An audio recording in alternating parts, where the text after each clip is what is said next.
Skirious Problems.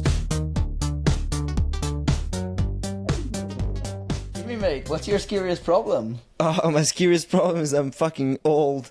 And today when I was doing speed, I blocked my back, mate. That's why I have to lie on the couch. And I like, if I move a little bit to the side, then I get like a jolt of pain in my back. So, yeah. Welcome to being old. Yeah. I was just gonna say, by being the only young guy on the podcast here, I can say, you know who's old as well? I was just like, oh, are we just fucking laying like this?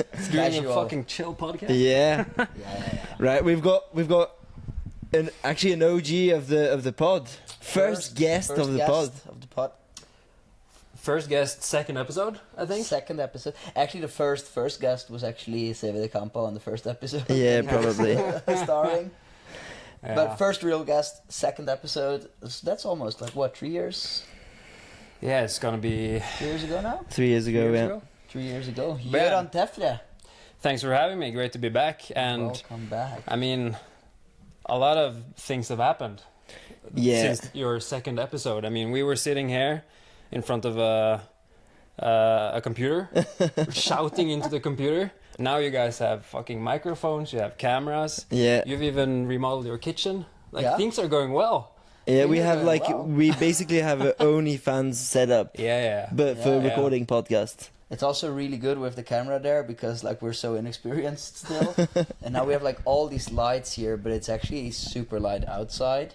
And I think we don't see the pictures. I think that's gonna fuck with the... Nah, it's gonna be good, mate. It's gonna be good. Yeah. But anyway, we have lots to discuss about like Norwegian Federation and everything, and we're like, oh, best way to do this is to actually bring someone on the pod that's lived in those situations, in private teams, in the Norwegian Federation. So yeah, it's gonna be cool to discuss a bit of that with you, Gjøran. I'm gonna make sure I never ski a World Cup ever again after doing this pod. But wasn't it when you... So, for the record, you were on Team Elon before you went to... so that's like the regional team in Norway before you went to Team Akerdali, where you're currently at? He was also on Team Lisplan before, back in the day. Back in the day, Thomas Alskar. Which Were you on was, Team Lisplan? Yeah, that was so much fun. Jesus, you're really old. I mean, I am very old. And now I'm teammates with a bunch of 20-year-olds. yeah. Makes me feel But- fucking Actually, we should actually just, for those who don't know Team Lisplan, it was like the team with like the coolest suit that's ever been made. It was like a tiger suit. That's what we called it. We called us Team Lisplan Tigers. Yeah, it was so random, but it was fucking cool It actually. was very random, but it was me, Daniel Stock, Paul Aune, Andrew Musgrave. Yeah. It was a great group of guys, and yeah, we had a lot of fun. I think it was the first like private team that had both ski classics and also like all-round skiing. Yeah. Yeah. I only had one season before they shut it down, but yeah, been around for a while. Yeah. So, but then, okay, you went from Team Lisplan Tigers to... You were on the under-23 national team as well, were you not? No, I just junior national team, and then did 1 year at Team Elon, and then 1 year at Team Lisplan, then a few more years at Elon, and now I've been... this is my 4th season, Team Akerdali. And then when you left to Team Akerdali, I remember that you also hit loose shitstorm within the Norwegian skiing world, because the coach of Elon at the time, Eivind Arne Bjoland, wasn't, or at least on Twitter, he didn't act like he was so amused by the way that Akerdali took you away from... Yeah, I mean... We call him Bjelle, Eivind Arne Bjoland, we call him Bjelle. Bjelle is a great guy, I like him, and I felt, the moment I got the offer from Team Akerdali, I called him, I called everyone on the team, I was like, okay, I'm gonna accept this, tried to be as like thorough as possible, Yeah. and then 15 minutes went by and I was just reading about it on NRK. I was like... what's going on? But yeah, he felt this was quite late, because like no team is perfect, and that year Team Akerdali, spent some time before they were actually able to put together a team with a coach and everything. So Bjelle felt we were kind of too late to the party, and I was already planning on joining or to be a part of Team Elon. So that was his concern, but yeah. Yeah, but actually talking of Team Elons, run us through, mate. How does Team Elons work? Because it's not a private team. It's run by the ski federations, and there's regional teams, right? Yeah, so the team, like the Elon teams, the regional teams, they are owned by the local ski federations in Norway. So in Norway there are plenty of local federations. So they basically own the teams, and they provide some funding from the team, and the ski federation from like the central ski federation provides some funding, and the athletes pay, to be fair, a fuck ton of money to be on these teams, and that's what funds the team. And so basically it would be in the US, it would be like the Minnesota ski team, and there would be the Colorado ski team, and they would each, if it was like each state had its own sort of mini federation that's under the national federation, then that's how it would work. And there would be, for each state, there would be one team. Yeah. And also I think because I think a lot of mid-European misinterpreted, it's expensive to be on a regional team. It's not like, oh, you get selected for that and then you're all sorted and things are being covered. Like, you pay, from what I've heard in euros, between 5 and 15,000 euros or 20,000 euros per season to be a part of those teams, because like travels are not included, waxing isn't included, you need to pay. It's a little bit different from team to team, but in general there's a entry fee that pays for camps and basically a coach, and that varies from 3,500 euros to 5,000 euros a season. And then the teams also cover some expenses during the season, like with accommodation and travel and stuff, but some of the teams, they pay for everything, the athletes. So then you're looking at easily 10,000 euros a season. So it's a great setup, like, don't get me wrong, and it's been a very important stepping stone for a lot of skiers in Norway, but like it's not great in terms of like how much you actually have to pay to be part of this, and also the gap between. Because when you say it's a great deal, I mean financially it's a terrific. It's like horrific. Yeah, it's a terrible it's a financial terrible deal. But you get to be on a team with a lot of other good skiers, and I mean recent years people have had a tendency to actually choose these teams because it feels safer, because you're closer to the federation. Some might argue you get closer to a World Cup start if you're on the Elon teams. So yeah, people have chosen this, and I think it's a terrible financial deal. It's a good like sport deal sometimes, but at the end of the day, it's not doing the athletes justice. It should be cheaper, and it should be just as good, basically. Yeah. I mean, in which other sport because we're talking about the second highest level here. This is like regional Norwegian team. That's like every regional Norwegian team here would, and I'm actually willing to go as far as, if you take away the Norwegian national team, every regional team in Norway would just be able to replace whatever national team there is right now.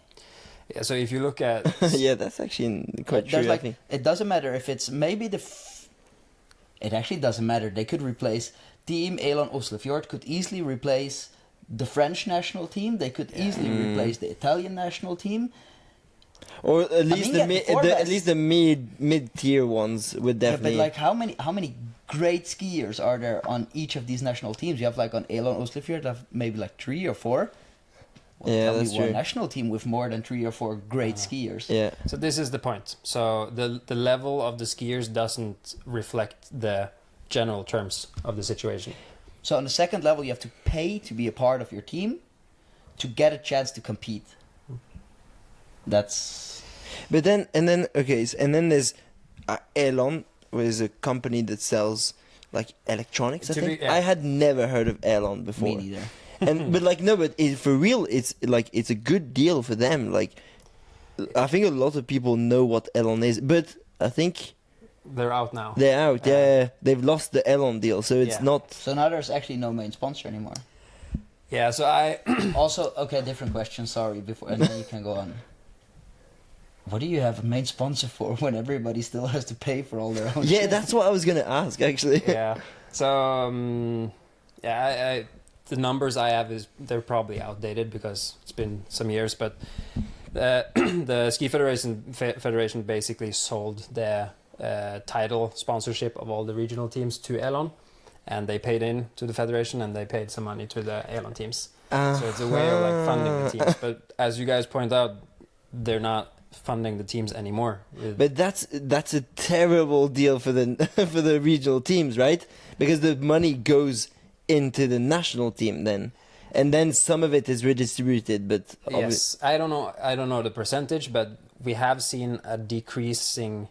The funding has been decreasing the last few years, like, Okay. kind of obviously because everything. So the national team have basically paid less into the Elon teams. We saw they also cut the junior team and the under 23 team or the B team. So the financial struggles in the national team kind of trickles down into this, but the local federations own the team, so it's kind of it's a weird situation. But it's going to be interesting to see how they actually, if they're able to keep up the. There are a lot of rumors of restructuring of how to go away from the Elon teams to actually have like training hubs. There's a lot of talk. We'll see. But yeah. And then, so if you don't accept the offer, I like also how they call it the offer, where you have to pay a fuck ton of money to join a team, but you go into a private team like, for example, Team Akkerdali or Team Anlegg Øst, which are quite well funded, have arguably at least equal as good or better training opportunities. Then you get threatened to not be selected for World Cup. So it's been, I mean, I don't know if it's been like outspoken, but obviously the national federations view the regional teams as closer to the federation than the private teams like Anlegg Øst or Team Akkerdali. But your point, when I moved from Team Elon to Team Akkerdali, like I ended up paying. I went from paying 7,000, 8,000 euros a year to actually having a salary. Yeah. And my total system was better. Yeah. So it's like that's a crazy thing. And then having the your statement dealing with, oh, am I now screwing over my own career because I'm not going to be selected for World Cup? That's like crazy because when you also take this this step higher then, and you look into what we were discussing on our last episode, from very, very, very valid sources, we found out that my standpoint talking about financials on private teams was a lot more reasonable than Jimmy's standpoint on. yeah. Or it Of turns out private that teams? some of these teams do pay a lot of money. I've heard the same thing. I saw this episode, and especially. Are we naming names? Yeah. yeah. Am I naming names? Go for it. Go for it. man. I mean, Anlegg Øst, I know they are paying their athletes fairly, especially after they race fast. And why I wouldn't was they? just gonna say, even if you look at it like, we obviously can't talk about numbers or anything, but it's still like it's okay that they can live of it, they can live well of it, but they're also like the best cross country skiers on earth, and then it's still actually not that much money. It's actually very low money then still. But my point being is, when private teams from Norway really doesn't have that big of a GDP. It's like the money. Norway's a rich country, but there's not a lot of money being made in Norway if you compare it to Germany, you compare it to the US, for example. When private teams in this small country manage to get better training surroundings, they manage to get better financial opportunities. They basically do everything better than the ski federations, but then yet athletes are being forced into the ski federation, is it at the time that we actually start to ask the question, is the system broken? That the monopoly doesn't even manage to be attractive for the very best of the country anymore? I think 100% yes. And it's like, it's also scary to think, because what you're saying is correct. It's not easy for private teams to fund the teams, because you have to go out and get sponsors and so on. And having then a situation where the national teams kind of forces, or not kind of, they force the best skiers into the national team. They take away the incentives for the private teams to actually find sponsors and invest in young skiers and make them ski fast and make them commercially viable, so their sponsor can actually use them for something. Because if you put a lot of money into a skier and they just disappear, like, what's the incentive? We're gonna end up with not having private teams that are well funded, and then that again will affect the recruitment of skiers. I mean, just look at Caroline Simpson Larsen. Like, she bounced around on different teams, found Team Anlegg Øst, and went from being a World Cup level skier at her best to being a Olympic gold medalist. But then also, where does it go wrong that, like, less than a handful of people in Lillehammer, it's maybe like one or two guys that actually, like, run the whole team and set up this whole team around Anlegg Øst? How is it that 2 people or 3 people can get a team which is able to compete on the highest level? They are foreseen with all the opportunities they need. They are being taken care of financially, and that the biggest ski federations in the world do not manage to do so. It's like, these are big institutions. But where does the money go? where does the money go? Like, you read their reports, but and you just see how much money that they actually have as a budget, and then we all know how much of that money actually comes to where it should go. That's true, and also, where does it go wrong? Where does the money go? The question is, what's the motivation for the national federations? Is it to make the best sporting environment, like performance environment in the national team, or is it to pay the bills? I think this is an important question, because I think it's mainly to keep a system running. I think if you look at all these big institutions, all these big national teams, ski federations, these are not like small companies. These are big companies with lots of employees and lots of people work there. And yet they don't manage to put more on the table than 3 people from Lillehammer. I think actually it's not even a company, it's a non-profit, I think. Like, the Norwegian Federation is run as a non-profit, same as FIS, same as like... That's true, but then you could still have a goal of paying as many employees as you can and just keep your position as a monopoly. All the employees are being paid, so... Yeah, but yeah, it's like, I think it's important to actually think about what forcing professional athletes, the best athletes in the world, forcing them into a team, what that actually means. It's like, that's a terrible starting point to actually create a good performance environment. It's like, I'm going to force you to be a part of this training group, and you're going to like it. It's like, I've never heard about that being a proven way of making people better at what they do. It's a very strange valid thing. point. That's a very valid point, Gjøran. But Yeah. Imagine Jonas Vingegaard being like, "Oh no, you're Danish. You have to go for X now. Like, I'm sorry, you have to leave Jumbo Visma, and you're gonna have to perform at X if you want or not." it's very... And you can't say no, I'm gonna force you. Yeah. If you say no, I'm gonna take your job away. You're not gonna be able to... That's what's happening. Yeah. If you say no, your job's gone.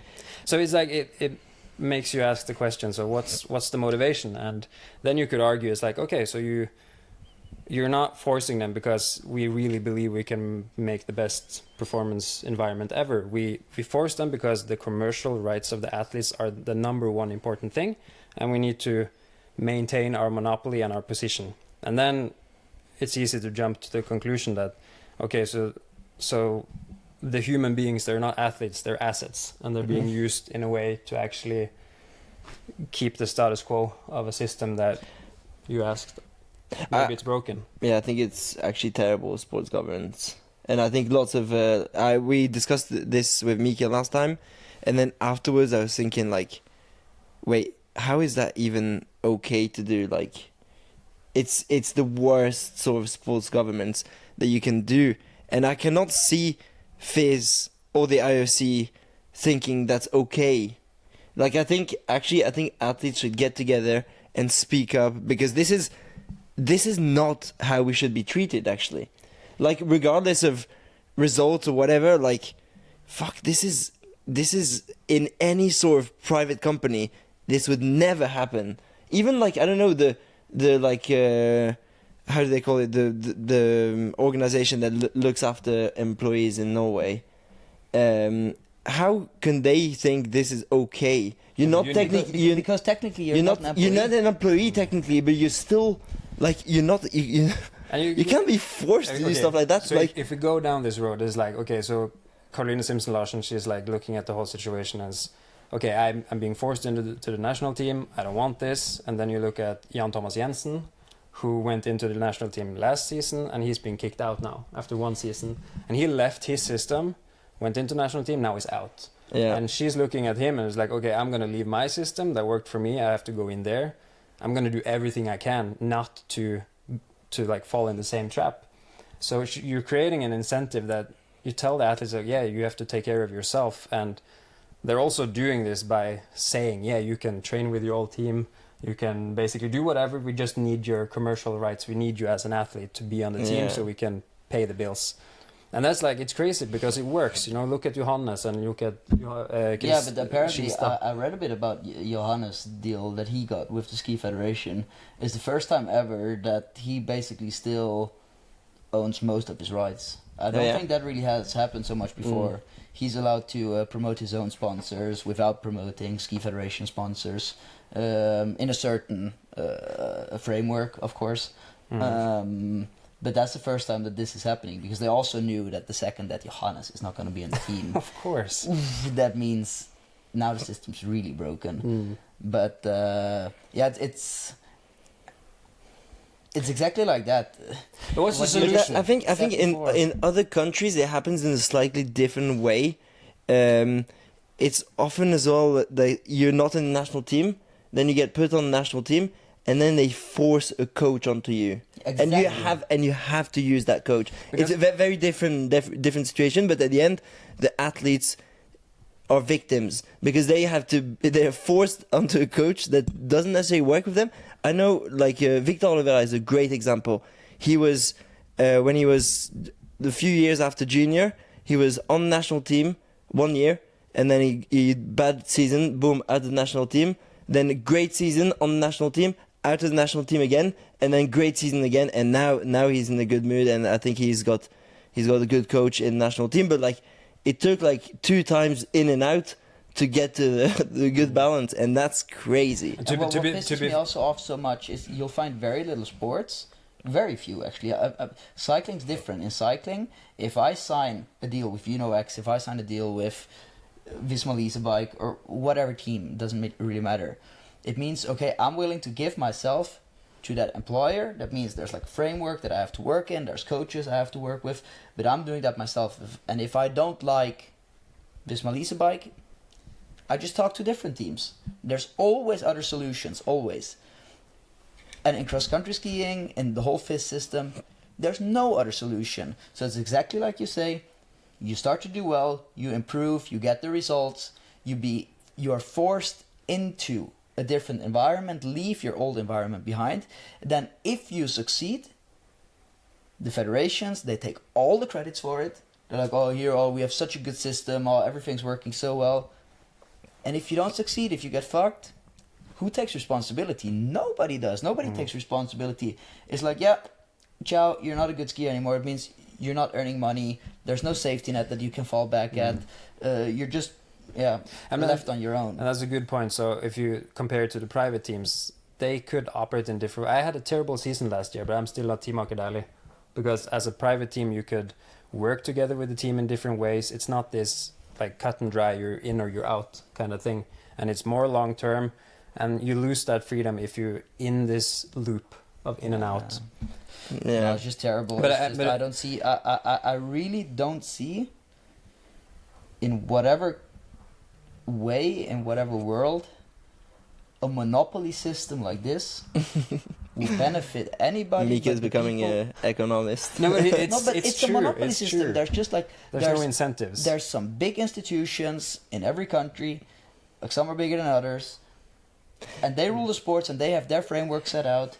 And their main goal of ski federations is to keep things the way. But I they have are. to say something, like, because now we talked a lot of shit about the Norwegian Ski Federation. So the Norwegian Ski Federation also do a lot of good. So like with the coaches, like the environment they do a lot of good, and also the role the Norwegian Ski Federation plays in Norway is essential. So this is very important. So there is a case to be made that this is the system we need, and we have to keep this national team-based system to have revenue into the federation, so we can fund all kinds of things in Norway. But True. if that's your thing, then I would appreciate the leaders of the National Ski Federation to come out and actually say it as it is. Because now we heard like the athletes say, "I'm being forced onto the team. I don't want to. I'm going to make the best of it." And the leaders of the National Federation, they're like, "We had good and productive talks and whatever." It's like there's a mismatch between those types of communication. So I would say, okay, just say it as it is. This is critical for our survival. We're going to force everyone into the system. We're going to make it best for everyone. And we're going to find ways to work with private teams. We're going to find ways to have that extra revenue trickle into the Norwegian system. That's fine. But right now, that's not what's being communicated, in my opinion.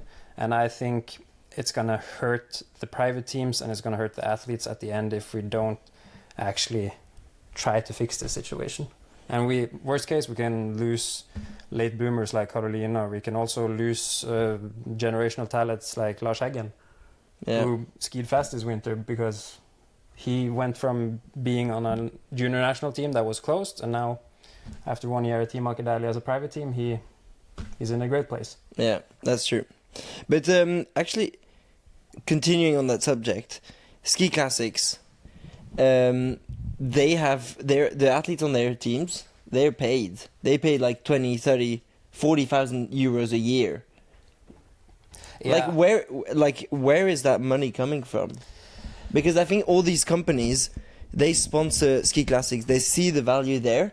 Why do they not see value in people racing Olympics, getting Olympic medals, getting like great results on World Cup? Why do they not see the value there? Or is it just that the ski federations struggle to like sell that value to private companies? It's a good question. So why aren't the ski federations better at monetizing the actual racing during the winter? Like, why do they need the athletes to be in the team the whole year?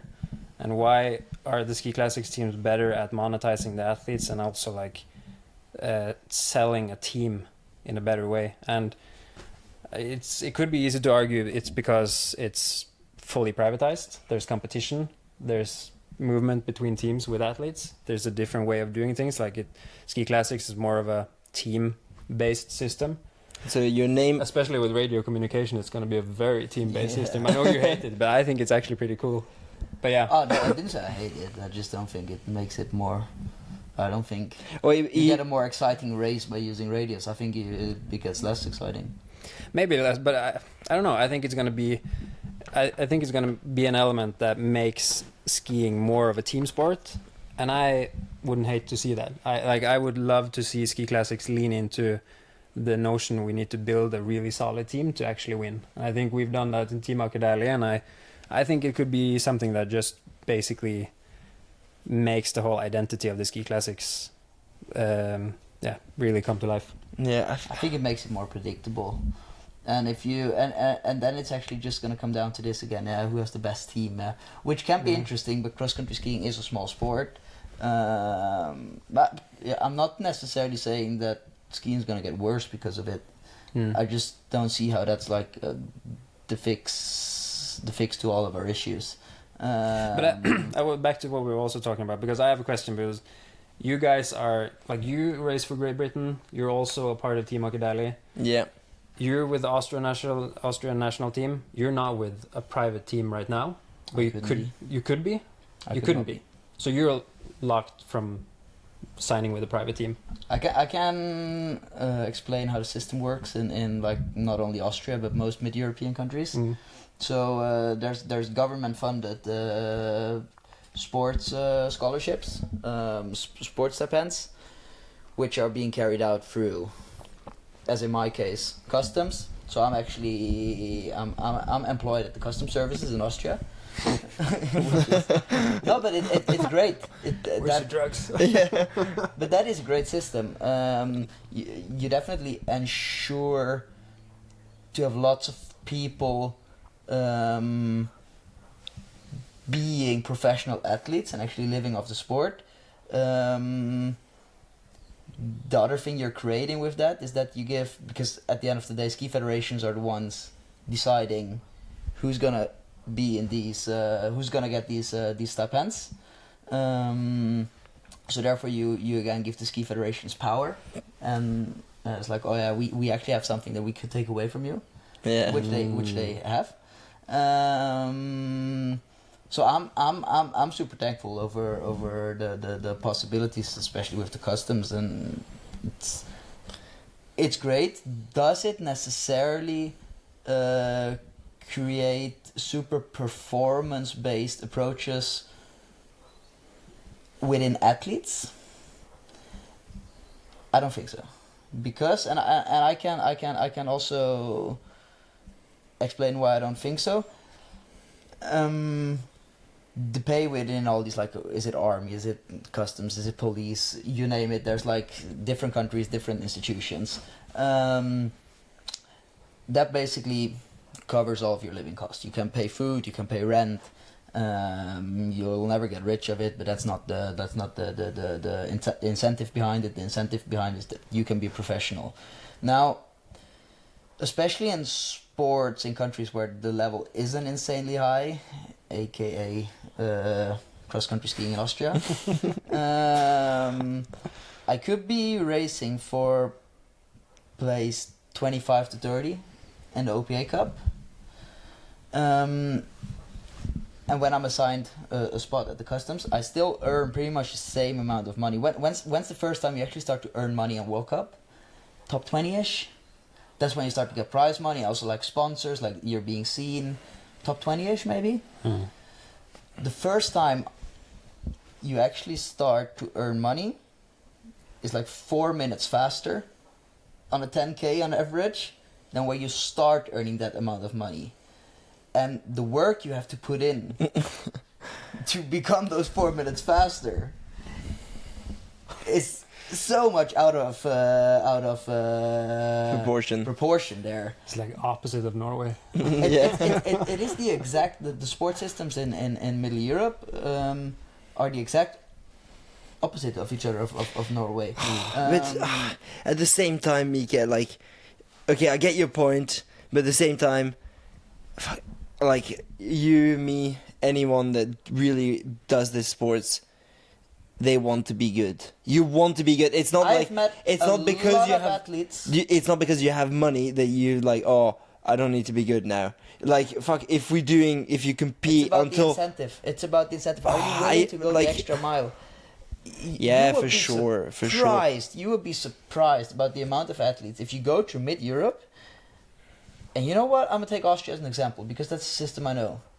If you go through the second tier in Austria and you talk to all the athletes, you're like, wait, this guy's actually no clue what he's doing, what he's working with, how he wants to get where he's going to go. They've been assigned a government-funded spot somewhere. They have a ski federation that sorts out things. Ski federation, in my opinion, not always takes the right choices. Coaches are also being hired by, in some cases, military, especially. And what I've witnessed is, after a while, a lot of coaches that are being hired in the military become very military after. And people that are conform are usually not people that are successful in sports. Because, like, I can tell you what, all the super successful people I've met in sports, and we can take some characters. Let's take Pellegrino, take Kiko, he's insanely successful. Take Johannes, best skier ever. Take Nortuk, one of the greatest characters ever. You know what they all have in common? All the greats, they're fucking weirdos.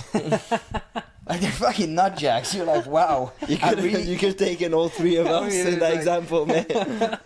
But at the end of the day, it's not that little top tens in World Cup that's gathered right here, right now either. So this sounds cocky, but I want to say that in a normal season, we're rather on the higher tier than on the lower tier of the spectrum here. So what I want to say is, if your main goal is to have your income, because you think if you don't have this income, it means you can't pursue your dream, because that's what's happening. The second these people lose their income, they quit skiing. Yeah. It's like they're not in military, they're not in the police, they're not in customs. They quit skiing immediately. They don't even try to pursue their dream the second that the funding's gone. And this is where I can actually take you as an example. Like, your funding the past years has been insanely bad, but you've got up and you've pursued your dream every day. No, but you've done it. Yeah, because I'm a nerd and I fucking love skiing. Goosebumps. Yeah. Yeah, but you fucking love skiing. For sure. And I can tell you, a lot of these people were just quite good as juniors. Were quite okay in high school, and then for some reason they ended up in some of these government-funded spots, and that's just where they stuck. And in mid-Europe, there's a perception of when you're not a professional after high school, it automatically means you cannot pursue your dream. You cannot continue skiing. So I think that I wouldn't have wanted to miss the possibilities I've got, the opportunities I've got. At the same time, there was also a year where I didn't have it after I quit the Nordic Combined. And that's the year I made the biggest step in my career. Yeah. But what's to be fair, what's like, good is that this was not at all Gjøran's point. No, this was a long answer to something else, but that's fine. But I will also give you guys credit, because you have done what I think is the right way to do things, and that it's not moving to Norway because moving to Norway. It's like you have to go where the action is, and you guys moving to Norway because you want to get better at skiing. It's the same as moving to England because you want to play better football, or moving you want to start a business, move to the US. I mean, like, it's like all these cyclists moving to Monaco and Andorra. It's exactly the same, right? It's exactly the same. Fortsettergrenda Monaco. Yeah. It's like, Fortsettergrenda Monaco is basically the same. So yeah, but I mean, that's good. But to your point, money solves the problem that money solves. Everybody needs money to survive. That's not in a discussion. But we need like a system where it's kind of, you are secure, but you're also incentivized. That's where. Yeah, that's true. That's also, I remember talking to Lucas Bauer about the Polish team, and he thought they had it too easy, and they didn't. They want hard. Old school guy. Yeah, exactly. They didn't want it hard enough.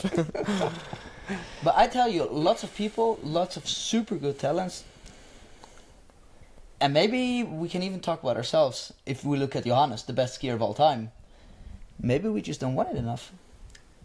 I'm not kidding. I mean, if you look at how that guy lives, I mean, yeah, true. That's the thing with Johannes. He's actually super open about it too. It's like you talk about, because he knows he can just say exactly what he did. Nobody's willing to do that anyways. he's even made a vlog of all the stuff he's done. Yeah, it's out there for everyone to see the life he lives, and apparently the guy goes to bed every night at 9. Yeah, Mika tried that for like a week last year. But it's just, you get so bored. Like, in November, he was like, "I want to be good. I'm going to bed at 9." But you get, it's like, okay, I'll go to bed at 9, and then I start doing that, and then I realized at like 9:10, but I'm not tired. Wait, this is not as much fun as I thought it was gonna be. Go to bed at 9. You stop eating gluten. You stop eating, like, he doesn't eat like anything. He just eat vegetables and rice and chicken, isn't it? But then even the year when he got good in Beitostølen, did he not just like immediately get his dad on the payroll so he could come on like all World Cups to do meal preps for him and stuff? Yeah, maybe. I mean, I don't know the exact ins and outs, but that's basically what he did. Like, he reinvested every cent he made with sport in the start into himself and his own career.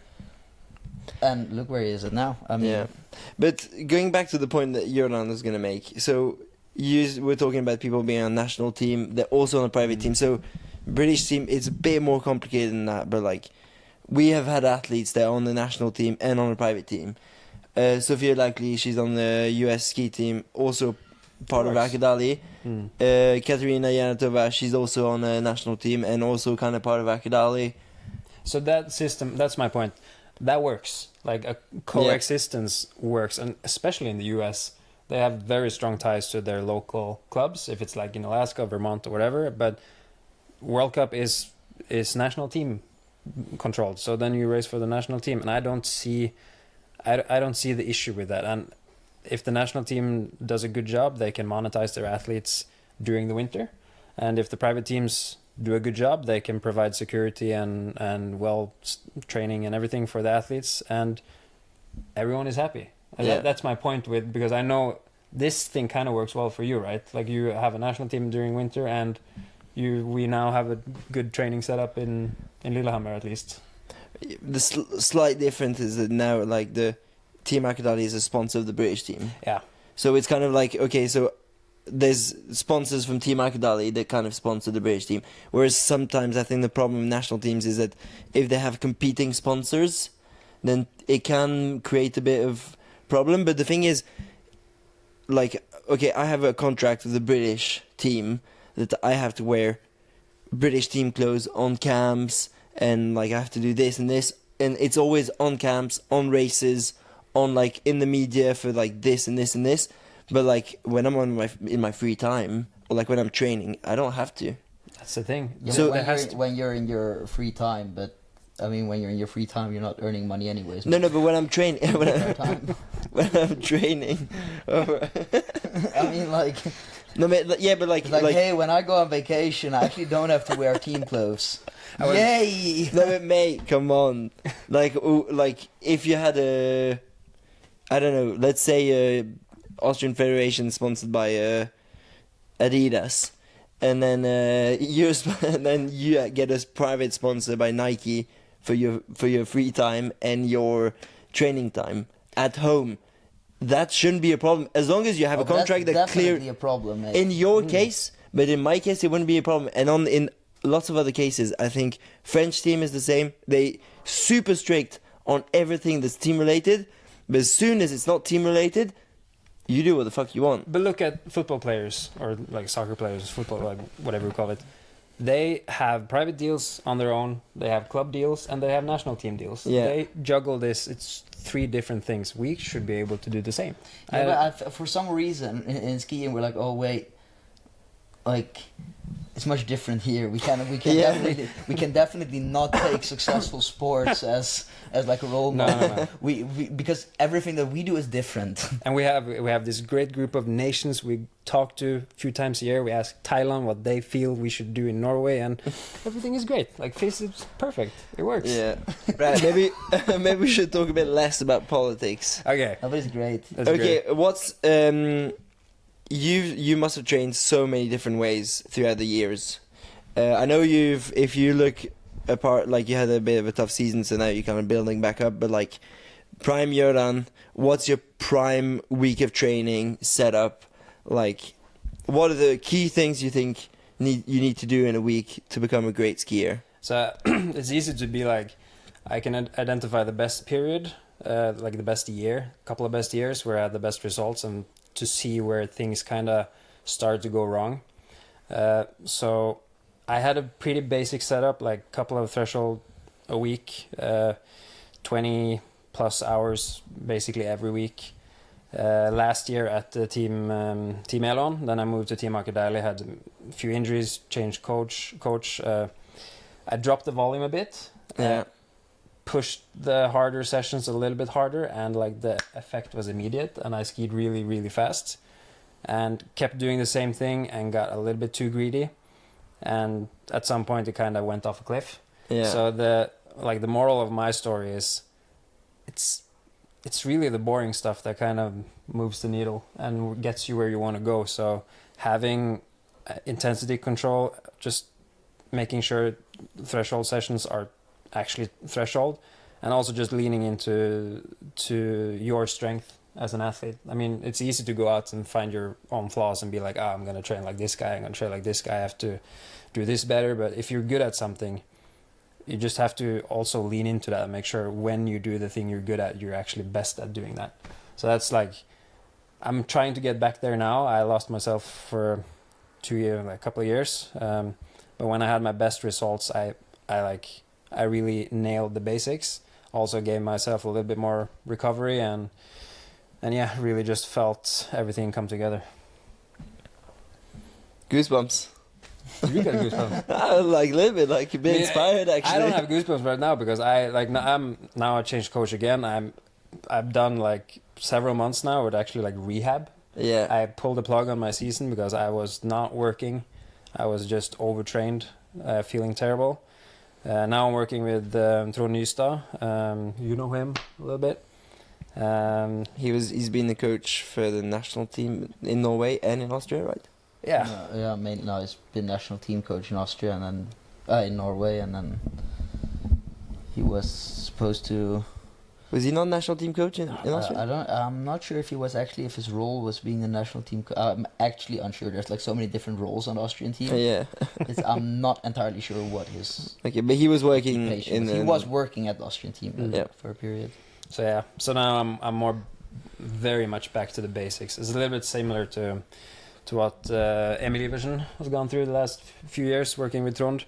So just back to having a periodization of like 15, 20, 25 hours a week, making sure you ski slowly, making sure you stay within the lines, and as of now it's working, and it's very nice to be I find myself like being almost younger, back to having a new kind of mission. So it's good. Trond is a great guy, and it's a lot of fun. That he definitely is. Definitely is. Risk management. Yes. Dirty jokes. No, he's great. When we first got you on the podcast, we asked you what's your favorite session, and you came up with this legendary answer, which was doing 6x10 threshold intervals from Swix in Lillehammer. With Gautakola. Up to Birken, and I did that session. You guys have 2 days only ago been doing that session. I've done that session with Gautakola. Wait, here. What intervals are you thinking on Friday? 10-minute reps? 6x10 then from Swix. And I saw this guy. First roller ski sessions you guys had this season, 6x10 from Swix. Mate, we learned from the best. I did that session of Gautakola. Of course you did. And it was great. Fucking and the thing legend. is, I kind of forgot that he won the hill climb at Blink. Just before. look at his time. He skied fucking fast. He is so good at uphill. He's like now doing long distance ski classics. But he was still fucking good in skating. And of course, impressive. When you guys asked me this question, I didn't know this was going to turn out No, but the thing is, shit show of a podcast. I thought you guys wanted an honest answer. So if I now I would answer like a fucking yoga session with Gabe in the corner sitting in the chair watching. I don't know. The thing is, it was actually we were like, oh, that's a good answer, and then at some point we decided it's a good idea. We got the King of Trondheim on the pod, and he opens the pod with. Fucking 6x10 minutes with Gautakola. And we were like, wait, why was that funny? And then it just became really funny. And now it's like a fucking running gag. And the funny thing is, like, poor Gauta, he didn't ask for anything. He didn't ask for none of it. like he's like actually a fucking nice guy. He's not super nice guy. And he is like, just like. I remember after that episode, we trained together. He was like, "I think I'm at war with Gabe now." It's like, but he didn't ask for anything. But when we had the live podcast in Lake Placid, we decided to ask our guests that we had already asked the question, "What's their favorite session?" We decided to ask a slightly different question. So, what's your worst possible session with the worst possible people in the worst possible place? What would you do? That's actually so much harder to answer. It's very hard. While you think about it, just to make it fitting, we could light a candle for the late King of Trondheim. Yeah. And then because he was the King of Trondheim, we could actually light a second candle too. Mika, for those listening, Mika is lighting a candle. Okay, now you've had your 5 seconds to think. Yeah, because now I'm gonna end up giving a real answer again, and that's gonna fucking follow me for 2 years. So No, say it. Then I actually want to know it. Say it. Honesty. It's all about being honest, mate. You know. Yeah. No, I was actually. It's funny. First thing I thought of when you asked me that, I thought about Vuokatti in fucking Finland. Yeah. Freezing my balls off in Vuokatti. Have you guys been there? I've actually been in Vuokatti when junior world or under 23 worlds were being postponed because it was too cold. Yeah, dark and cold. And then you eat boiled potatoes and vegetables that have been cooked for like 5 hours. And herring. What's Yeah. it called? Like fish. It's Finnish That's food actually, so culture that's a is good like- place. Must be doing race prep in terrible shape in Vuokatti in Finland. With Biella. No, that's not fair at all. That's not fair at all. you've said it already. Who's the second person? Let's throw Gabe in there. He Yeah. deserves to be there. Yeah. I thought you were Bastard. gonna say so. Are we under the rain or in like really, really cold weather? Actually, I don't mind rain that much. But, Okay. like, minus 18. Yeah. You know it's gonna be a race. You know it's gonna be fucking terrible. Yeah. Yeah. Yeah, Still- because when it's minus 25, then you're like, oh, it's probably not going to be a race. Yeah. So then you feel like, yeah, they're gonna. I'm gonna survive this one. Okay, also, we have like a huge amount of listeners from the US. So, like, on your spectrum, it's like really cold. Like, I don't know what number that is, but it's like really cold. Because 0, that's 43, right? I fuck. I was trying to be haven't- funny now yeah. because that doesn't make any fucking sense. No, yeah. No, but it is though. No. Wait. Yeah, I no. think so. Yeah. Yeah. Yeah, because that But- makes absolute sense though. Yeah. US is great. I love the US. Me, us too. Hi- US highly- the best. Highly recommend their women. For the record, Gjøran is together with Sofia Lapp. Hi, Sofia. Good times. But why do you say? Why do you say women? Though. So I mean, you're interested more than just Sophia, right? Oh, yeah. I've only tried one. I was just trying to be. Okay. Yeah. No, it's just Hi. Sophia just talked. Right. I think that's a wrap. No. I think so too. Yeah, it was great to talk a bit of shit with you, Gjøran, and thanks for joining the pod again. Had a really good time. Thanks for having me. Yeah. Good talk. By this, we'll also Moment We of want to- silence for Gabe. wait or just think last time. No, like no moments of silence for Gabe, but the King of Trondheim is not here any longer. It is what it is. It was a great time. It's inspirational. Inspired me, and it's not the same without the King. Right, shut up, Mika. I'm fine without the King. Let's go. Right, this is your number one. Don't forget to comment at DJ Bliss for some yacht cruise. Wait, it's like on Instagram. Go on It's DJ Bliss. You follow the page because it's the old King of Trondheim page. Okay, this is your number one Nordic podcast. Over and out. Ciao, ciao.